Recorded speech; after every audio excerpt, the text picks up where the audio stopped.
Hello everybody, welcome back to another video. Today we're going to be looking at Tropical Storm Olga in this video, and then we're also going to be looking at a big cool down that could be impacting the eastern two-thirds of the United States with some very cold temperatures, 10 to 20, even some areas seeing 30 to 40 degrees below average. Some isolated areas seeing more than that, which is quite significant for this time of year.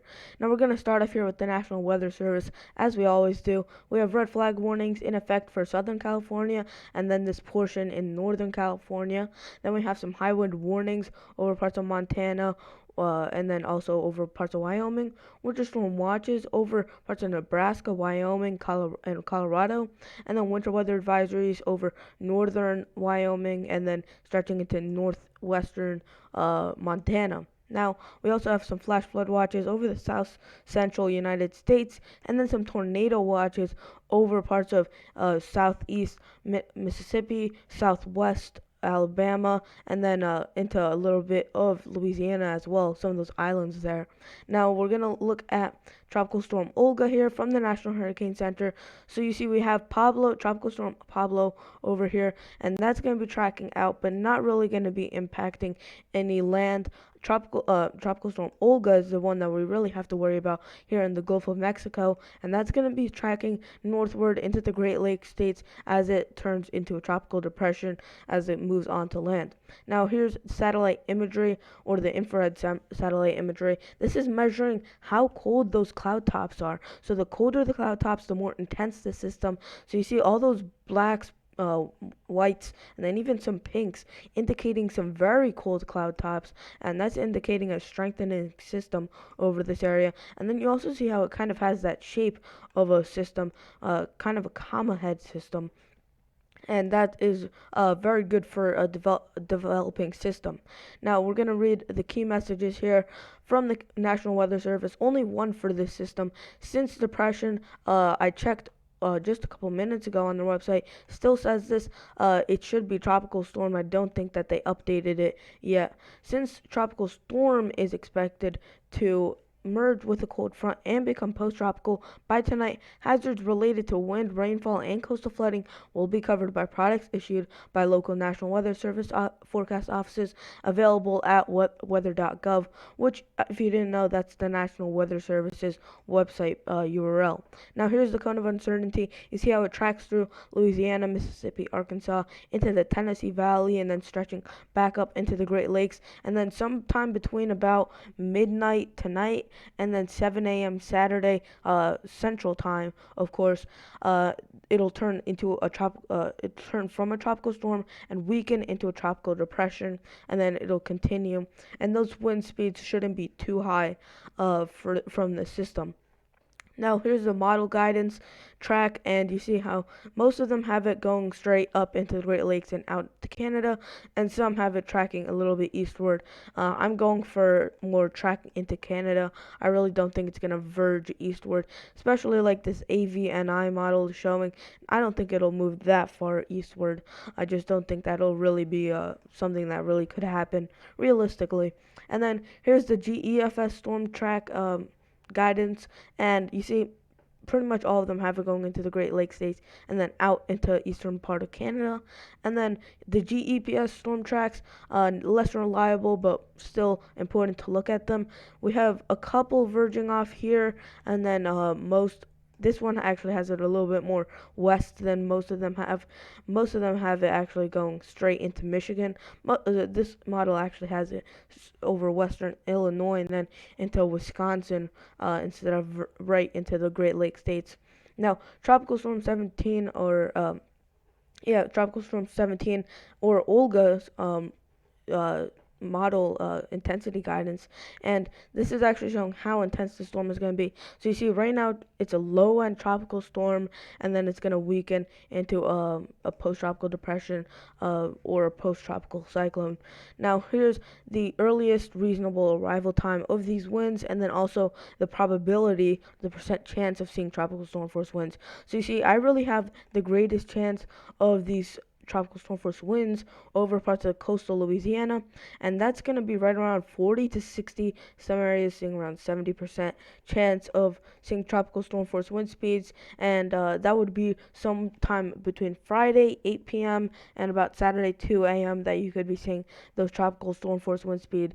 In between those two time periods is when you really could be seeing the heaviest, the strongest wind gusts. Here's the total rainfall expected from the National Hurricane Center. In this lightest green, about an inch to 2 inches, and then in this darker green, about 2 to 4 inches. So you see, much of this area is in this 2 to 4 inch area or shade of green.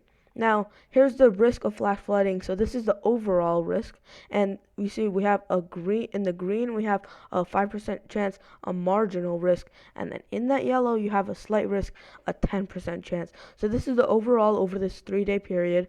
Now, here's for day one. So this would be for today. You have a slight risk. Most of this is actually due to severe weather, which isn't really correlated with the system, but we still do have a slight chance, a 10 to 20% chance of seeing that flash flooding there. Then, as the system moves out, you see with that, it moves all those risks of flash flooding further north, but not as great of a risk, but some risk as you have some thunderstorms popping up over Indiana, Illinois, Kentucky, Missouri, and then also for parts of the Appalachian Mountains in North Carolina, South Carolina, and Georgia.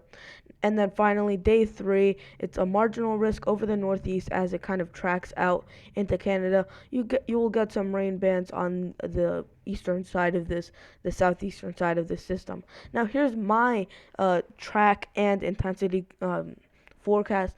I'm thinking it's gonna be a tropical storm in this darker purple from about anywhere right around before midnight tonight, and then as it tracks northward, it's most likely going to turn into a tropical depression. And I have a kind of swerving kind of west a little bit, and then moving into Canada. So I have it kind of swerving west and then back east, kind of a mixture of all the models. Now we're going to talk about your big cool down. Here's the Storm Prediction Center, or not the Storm Prediction Center, the Climate Prediction Center. Sorry about that. And you see, in those light blues, you have about 33% chance of seeing below average, 40 to 50 in those moderate shade of blues, 50 to 60% in those darker shade of blues, 60 to 70 as you get a bit darker there, 70 to 80 once we get a lot darker, 80 to 90, and then 90 to almost 100% in those dark blues, and then 33 to 40% chance of seeing above average in those like lighter shades of oranges, and then 40 to 50% in those moderate shade of oranges. And once you get into the reds, you're about 60 to 80% chance of seeing above average temperatures.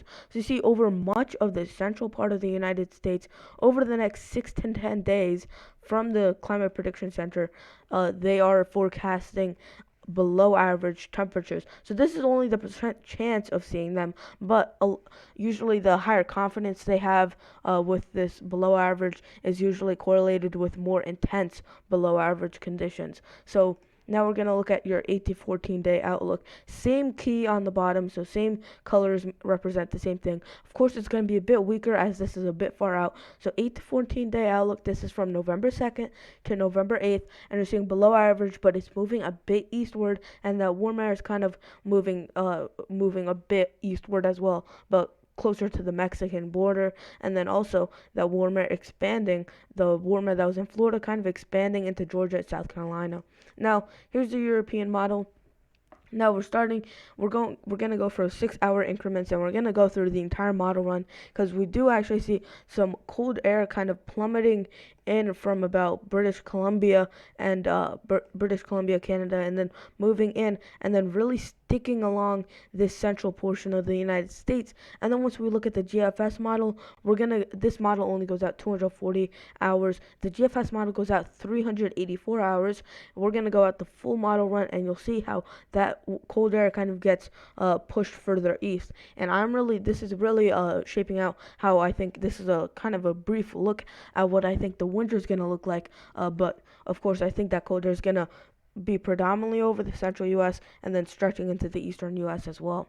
Now, as we keep on moving on, you see that cold air right over here over the northwest moving out of Canada, and then you see those greens indicating 10 plus below average, uh, 10 degrees plus below average, and then you're seeing around 20 degrees below average in those purples. Now, as we continue to move on, you see that warm air building in the east and that cold air building out in the west. Now, it's going to start to move further east into the central part of the U.S., and you see those purples indicating right around 30 degrees negative, 30 degrees below average for this time of year. So very below average over some of these Rocky Mountains, and then you see how it kind of creeps eastward, and it continues to move eastward 20 to 30 degrees below average over the Great Plains, and continues to build. And we're getting into Wednesday, and on Wednesday next week we still have this, and then Thursday next week really pushes eastward,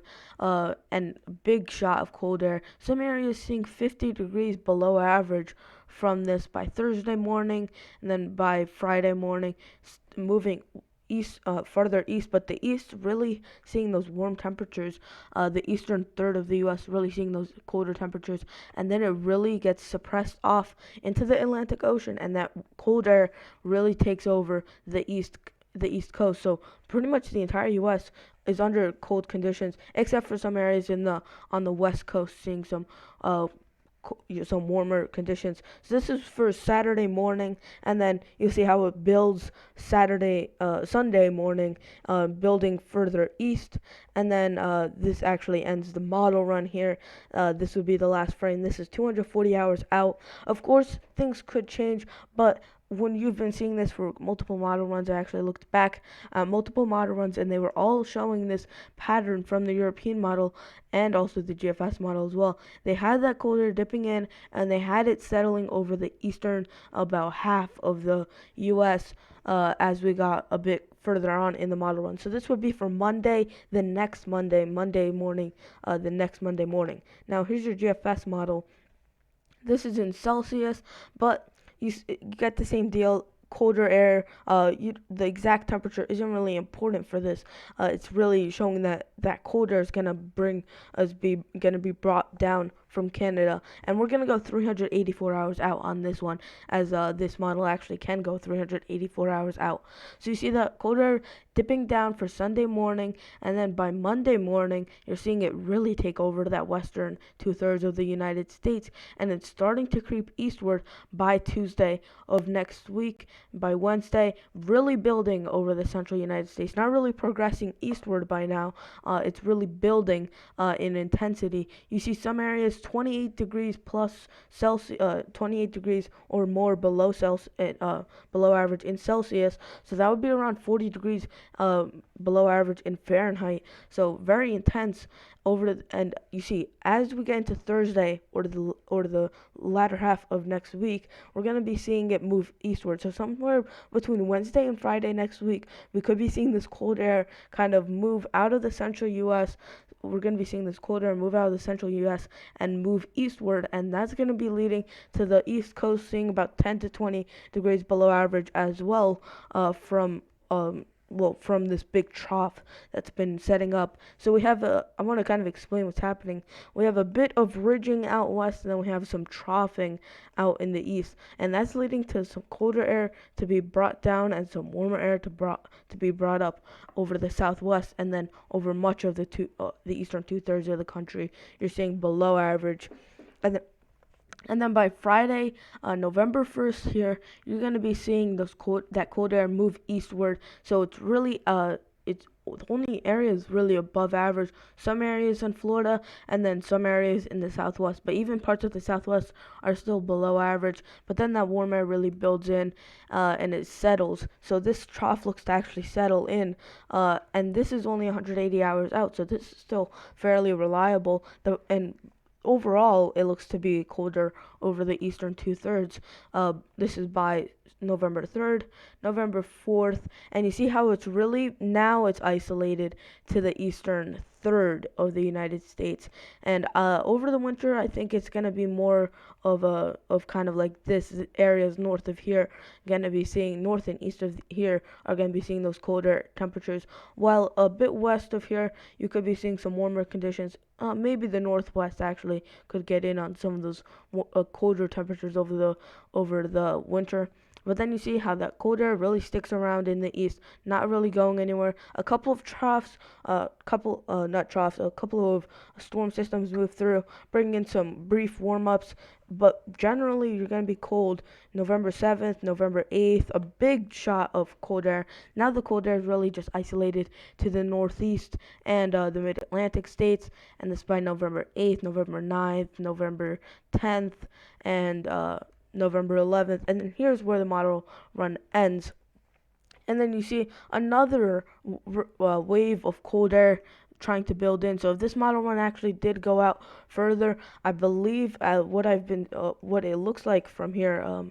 If we actually went back a little bit, you see how that cold air over parts of southwest Canada is kind of building, and then it kind of progresses southward, and that's what we've been seeing with the last one that happened. So I do think that's actually going to happen. If you did enjoy that video, please consider liking the video.